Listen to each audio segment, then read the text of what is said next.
Can I crack NEET in 7 months? If you are here for this answer, then I'm really sorry.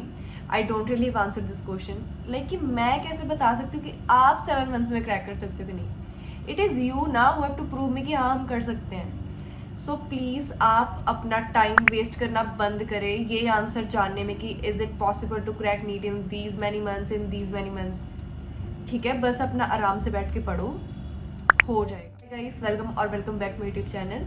I am Harleen Kaur, currently a second year MBA student. I had cracked my NEET 2022 exam with 632 marks in almost 6 months with self-study.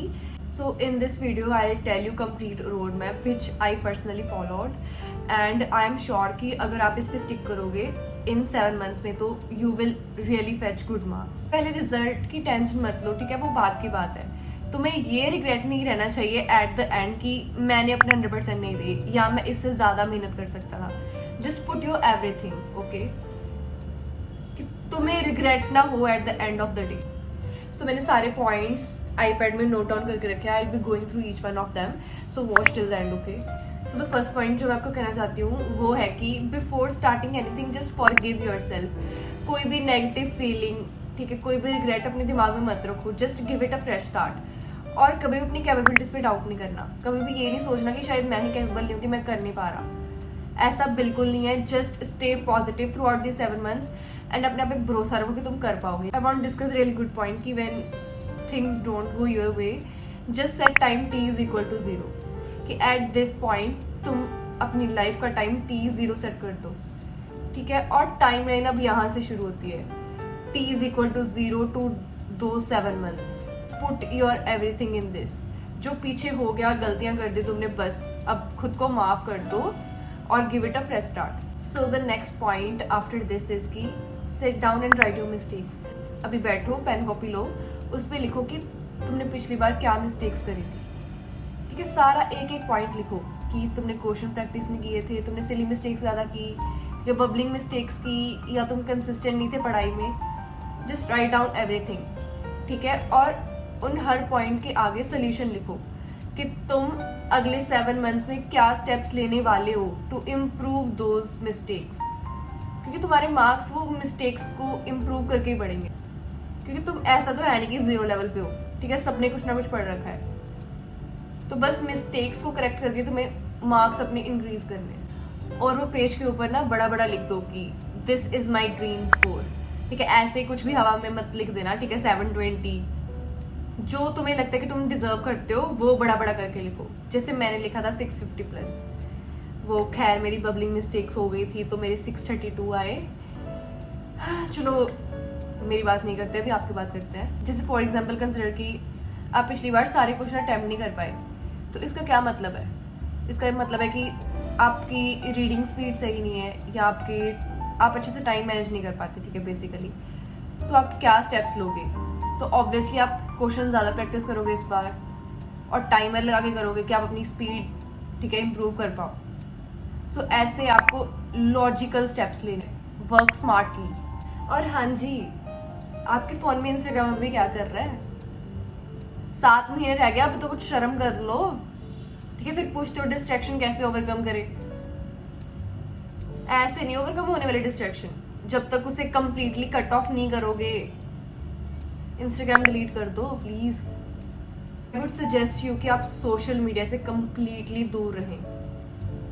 क्योंकि आप जितना मर्जी कह लो कि मैं बस 10 minute चलाऊंगा, ऐसा नहीं होता. मुझे पता है तुम कितने 10 मिनट चलाते हो. एक बार स्क्रॉल करने लगो, दैट्स इनफाइनाइट स्क्रॉल. अगर सच में नीट क्रैक करना है so just disappear from this world. Disappear नहीं मतलब मैं कह रही हूँ दुनिया के लिए इनविजिबल हो जाओ, अपने कमरे में बैठ जाओ और पढ़ाई स्टार्ट कर दो, ठीक है. अभी टाइम आ गया है 10 से 12 घंटे पढ़ने का. अभी वो तुम्हारी 1-2 घंटे वाली चिल पढ़ाई नहीं चलने वाली, ठीक है. अब सीरियस हो जाओ. लाइक मुझे याद है जब मैंने अपनी प्रिपरेशन करी थी, सो मैं भी एक दिन पहले तक पूरा दिन फ़ोन यूज़ कर रही थी. And then I was like कि ऐसे नहीं होने वाला. And I deleted all my social media accounts और मैं अपने दोस्तों तक से बात नहीं करती थी. दे वर लाइक कि कहाँ गई है लड़की, कहाँ गायब हो गई है लड़की. और यहाँ तक कि मेरे नेबर्स को भी लगता था कि इसे ऑलरेडी कहीं पे एडमिशन मिल गई है, क्योंकि मैं घर से बाहर ही नहीं निकलती थी. एंड प्लीज़ इस टाइम पे दोस्तों के साथ घूमना लिमिट कर दो। नहीं, क्या मतलब है तुम्हारा कि तुम उन्हें मना नहीं कर पाते? जस्ट रिमेंबर वन थिंग कि when you are saying yes to them, you are saying no to yourself and your dreams. कि अपनी प्रायोरिटीज अपने दिमाग में रखो ना, कि क्या प्रायोरिटी है इस टाइम पे तुम्हारी।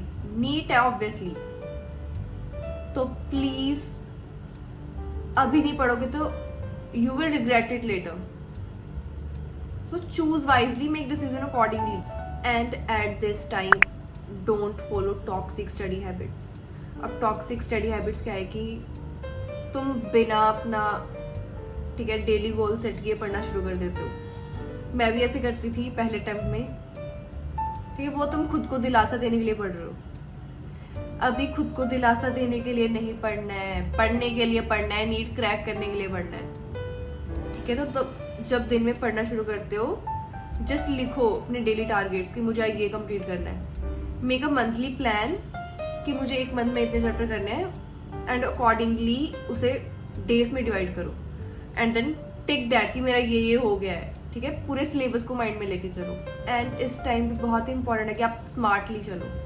डोंट बी अ गधा, बी अ घोड़ा, बी अ घोड़ा। Manage your life with your studies, don't manage your studies with your life. And जो तुम शेड्यूल बनाओगे ना, वो मान लो कि तुम्हें 12 घंटे पढ़ना है दिन में, तुम वो 12 घंटे का मत बनाओ, ठीक है। तुम 14 घंटे का बनाओ। उसमें जो 2 घंटे बफर रखो कि हो सकता है टाइम इधर उधर हो जाए। एग्जैक्टली थोड़ा तुम टाइम टेबल स्टिक कर सकते हो। Keep the 7 day for revision, कि तुम 6 दिन में जो भी पढ़ा है वो तुम 7 डे पे सारा रिवाइज करने वाले हो। और अभी मैं ये सुनने वाली नहीं हूँ कि मैं 12 घंटे कैसे पढ़ूँ, मैं तो डिस्ट्रैक्ट हो जाता हूँ, मैं तो 2 घंटे पढ़ के डिस्ट्रैक्ट हो जाता हूँ। अभी नहीं पढ़ोगे तो कभी पढ़ोगे, ठीक है। तुम्हें 12 घंटे भी नहीं पढ़ना, तुम्हें अपना फोन यूज करना है, तुम्हें रील स्क्रॉल करनी है, और तुम्हें सीट भी चाहिए। Is this even possible? तुम खुद सोचो ना कि तुम्हें सीट कोई परोस के देने वाला है। ऑलरेडी इतना सारा कंपटीशन है, तो तुम एक 12 घंटे नहीं पढ़ सकते अभी। तो तुम सुन के पढ़ लोगे 2-3 दिन 12 घंटे, then you will return back to the your original form. तो मैं यहाँ बताने वाली हूँ कि कंसिस्टेंसी इज द की। एक दिन 12 घंटे पढ़ के ये नहीं कि अब मैं नहीं पढ़ूंगा, एक दिन 12 घंटे पढ़ लिया तो फिर हो गया, ठीक है। ऐसे नहीं है, तुम्हें रोज कंसिस्टेंटली पढ़ना है। अगर कंसिस्टेंट रहोगे तभी क्रैक होगा NEET. The next thing comes की सॉल्व क्वेश्चंस डेली। रोज के हर सब्जेक्ट के नहीं तो एटलीस्ट 2 सब्जेक्ट के क्वेश्चन सॉल्व करो। जैसे एक दिन तुमने बायो और केमिस्ट्री के कर लिए, अगले दिन फिजिक्स और बायो के कर लिए, ठीक है। But solve questions daily. तुम जितना पढ़ रहे हो उसके बेसिस पे एनसीईआरटी बेस्ड क्वेश्चंस लगाओ। And PYQs are must. खुद ही पता लगा कितने रेपिटेटिव क्वेश्चंस है, एंड वो सेम पैटर्न ना फॉलो होता है हर साल। So PYQs are must must must. अब हियर कम्स द थिंग कि तुम्हें क्वेश्चन कैसे सॉल्व करने हैं। सो तुम्हें हर क्वेश्चन, चाहे वो टेस्ट है या नहीं, चाहे तुम ऐसे ही क्वेश्चन प्रैक्टिस कर रहे हो, जो मर्जी जिससे मर्जी क्वेश्चन कर रहे हो, you have to do it with a timer और keep a clock with yourself, ठीक है। क्योंकि जब तुम ऐसे रूम में, कई बार होता है कि अगर हम जैसे फिजिक्स का न्यूमेरिकल कर रहे हैं तो वो हमसे लाइक घर पे बैठ के तो हो जाता है, बट अगर हम टेस्ट दे रहे हैं या अंडर स्ट्रेसफुल कंडीशन है तो वो हमारा ब्रेन वो पोटेंशियल पे वर्क नहीं कर पाता। तो हमें अपने ब्रेन को अकॉर्डिंगली ट्रेन करना है कि हम अंडर स्ट्रेसफुल कंडीशन भी क्वेश्चन सॉल्व कर पाए। तो keep a timer with yourself, ठीक है। जैसे बायो के तुमने 100 क्वेश्चंस करने हैं तो टाइमर लगा लो 45 मिनट का, या क्लॉक रख लो अपने पास, और जब जब तुम क्वेश्चन सॉल्व कर रहे हो साथ साथ में घड़ी देखते जाओ। ऐसे तुम्हें घड़ी देखने की भी आदत पड़ेगी, क्योंकि ठीक है time management is the key.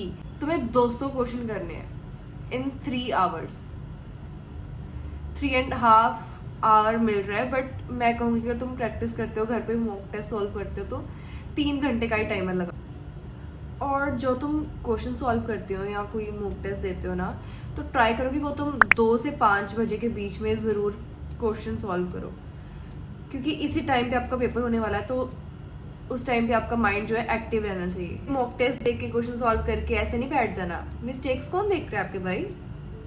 Mistakes देखो, अपनी नोटबुक बनाओ, एक मिस्टेक नोटबुक, उस पर सारी मिस्टेक्स नोट डाउन करो, क्योंकि तुम लास्ट में यही रिवाइज करने वाले हो। उस पर PYQs भी लिखो जो तुमसे सॉल्व नहीं हुए, क्योंकि जो तुमसे पहली बार सॉल्व हो गया वो तुम्हें आता ही है, वो तुमसे एग्जाम में भी हो जाएगा। बात तो उसकी है ना जो तुम्हें नहीं आता वही तुम रिवाइज करने वाले हो। So make a mistake notebook. और ये गलती कभी मत करना, जिस दिन टेस्ट देते हो उसी दिन उसकी मिस्टेक्स देख लो एंड मैक्स, ठीक है, अगले दिन तक देख लो। एंड अगर कभी मॉक टेस्ट में मार्क्स कम आए तो प्लीज उसे दिल पे मत लगाना, ठीक है। आ जाते हैं कम, it's not the real exam, ठीक है। अभी टेक इट ना पॉजिटिव वे कि तुम्हें अभी पता लग गया मिस्टेक का, अगर एग्जाम के दिन पता लगता फिर। So work on your mistakes, ठीक है, take it in a positive way. अब बात आती है कि सिलेबस कब तक कंप्लीट करें। तो सिलेबस आप, ठीक है, डोंट रश, ठीक है, ये जल्दबाजी मत करो कि बस सिलेबस कंप्लीट करने के लिए कंप्लीट करना है, तुम्हें समझ भी तो आए। तो आई वुड सजेस्ट कि तुम फेब मिड तक सिलेबस कंप्लीट कर लो, ताकि तुम्हारे पास एटलीस्ट 2.5 मंथ्स तो हो रिवीजन करने के लिए।